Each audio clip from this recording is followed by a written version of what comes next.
Hey, what's up, everyone? I hope y'all had a nice trading day today. I just wanted to do a quick update on SPY recap and my thoughts for this upcoming week or tomorrow.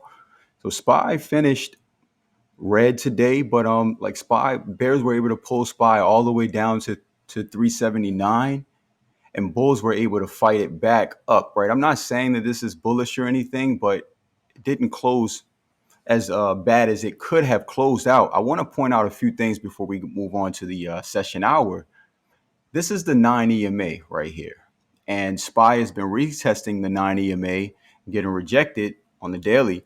And so there is some room for bulls to get us back up to 385, which would retest the 9 EMA before getting to this gap fill area here.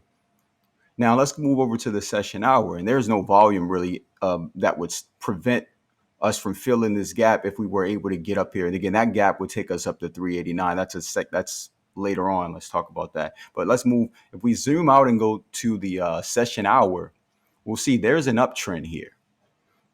And SPY has respected this uptrend since Thursday when it got here, when it started, right?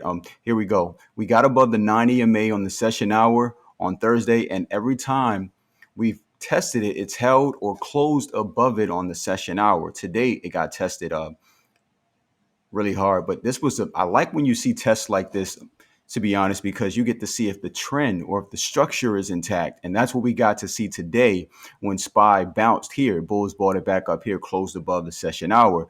And then there was a continuation of that here, right? So then we got another break below the 9 EMA on the session hour and a pivot bounce here off the uptrend. So the market is still respecting the structure.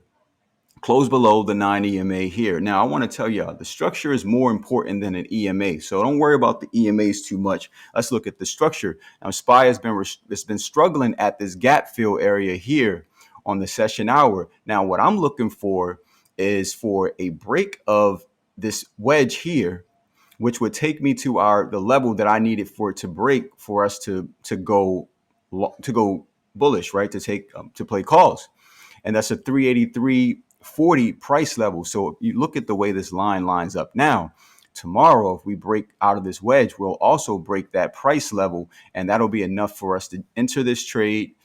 Me personally, I like a retest. I'll wait for it to break out, retest this area, and then we would take profit at the gap fill area at 385.5, which is the same place that's like similar to where the 9 EMA is on the daily. So we'll likely get rejected, possibly anyway. So we would probably take profit before we get here. You always want to sell in strength, right? So, and again, I didn't call out any trades to my team today because the market was ranging and we could have played pivots and things of that sort and just quick scalps or day trades, but that's not the type of trader I am, and that's not what I'm looking for. I'm looking for a solid move after a breakout. So if we're gonna retest 390, in order to do that, we need to fill this gap up to 385 first, right? So that would be our first move.